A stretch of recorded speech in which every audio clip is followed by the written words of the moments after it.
Ah, le Sud. Le Sud, en général, c'est joli, hein. Nous, on a commencé par le Sud, même si quand on a appliqué la méthode avec Pascal, on a vraiment commencé par le Nord, mais en fin de compte, moi, j'avais commencé avec les équipes vraiment par le Sud, et j'en avais quelques cargaisons.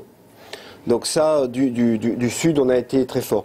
À partir, et je pense que quand on a fait aussi la méthode, qu'on a fait le Nord, etc., dès le Nord, on a expliqué, on a eu pas mal de discussions autour de choses, d'obstacles. Dire, on ne sait même pas pourquoi ça sert à quelque chose de penser à bâtir un futur, on n'ira jamais. On ne peut pas. A-t-on le droit, nous, petite équipe dans notre coin, de se bâtir un futur? Est-ce qu'on a le droit? Donc voilà, donc du Sud, on en a eu énormément. Je pense que l'exercice, quand on y arrive vraiment et qu'on commence à le formuler, c'est de mettre des mots et des phrases. Donc de choses où on se dit, mais on en a des camions, on en a vraiment plein. Puis après, on s'aperçoit qu'on en a résumé ça en 5-6 points et que les autres sont de la reformulation ou une autre facette de ce Sud. Je voulais vous évoquer ce qu'on en a fait de ce Sud après. On a pris notre responsable hiérarchique et on lui a présenté.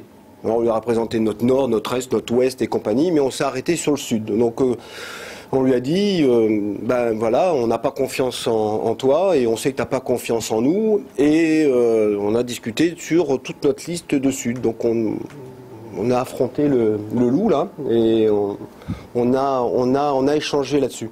Et ce qui est très intéressant, c'est le dépassement de notre perception. Et ça a été un élément très fort. Je vais vous le raconter parce que pour moi c'est vraiment important.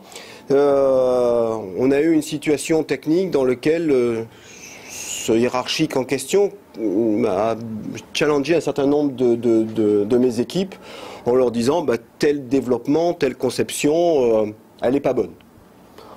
Perception par les équipes, de toute façon, il n'a jamais confiance en nous. Il est danois d'origine, son équipe au Danemark, c'est les meilleurs, et à partir du moment où c'est pas eux qui l'ont conçu, nous, ça peut... Enfin, tout ce qu'on pourra faire, ce ne sera de toute façon pas bon. Ça, c'était notre interprétation, donc allez, et on y va. On n'a pas confiance, et on n'a pas confiance, et on n'a pas confiance, et on continue dans la spirale négative. Donc ça, quand on a fait le débriefing, on lui a donné cet exemple-là. Et là, il nous a dit, mais pas du tout, les gars. Si je vous ai challengé là-dessus, c'est parce que je sais que vous êtes capable de faire bien mieux, et je vous pousse pour que vous fassiez mieux. Et là, effectivement, c'est dire, ah oui. Donc, vu comme ça, là, on va t'expliquer effectivement comment on est capable de faire mieux, parce qu'on est, mais par contre, il va nous falloir du temps, du budget, blablabla. Et là, on rentre dans une démarche positive. Donc voilà, je crois que l'exploration de ce Sud, aller au-delà et puis aller au-delà des perceptions, ça nous permet effectivement de construire quelque chose et construire une relation de confiance. Après, il faut trouver les occasions de rebâtir cette confiance. Voilà ce que je voulais vous dire.